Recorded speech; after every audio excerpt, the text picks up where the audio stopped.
Ah yes, Sarah Palin, McCain's candidate for vice presidency in the US of A, if he wins the upcoming presidential elections. Here he is, a man of integrity, experience, and the potential as a sugar daddy. This is Earth, the occupants of which have every right to care what happens in the US presidential elections. You see, if McCain is successful in winning these elections, Mrs. Palin will be his second in command.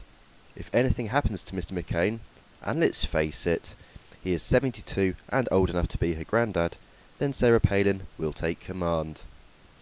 Now, this is where it gets worrying. Sarah Palin is a creationist, and believes the Earth is approximately 6,000 years old, and that man and dinosaur coexisted until a few thousand years ago. In other words, the Flintstones is a documentary to her. Sarah Palin has only been abroad 4 times, and I use the term abroad very, very loosely. She has been to Canada, Mexico, Kuwait, and Germany. Now her trip to Germany coincided with her trip to Kuwait, so I suppose that counts as one. So her first-hand experience of other cultures is fairly limited. Given that the USA government has a huge interest in foreign policy, such as Iraq, Iran, and North Korea, you would have thought that the presidential candidates would have also chosen a vice presidential candidate who would know how to communicate with the rest of the world should something happen to them.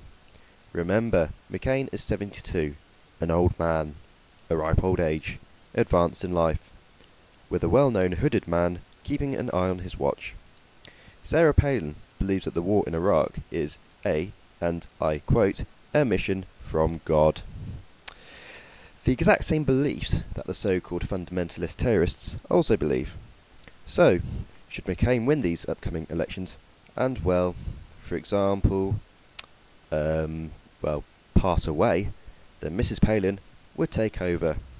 Someone with no experience of foreign policy, someone with extreme beliefs in terms of abortion and science, someone who does not even know what the Bush doctrine is, then well, put it this way, we're all fucked.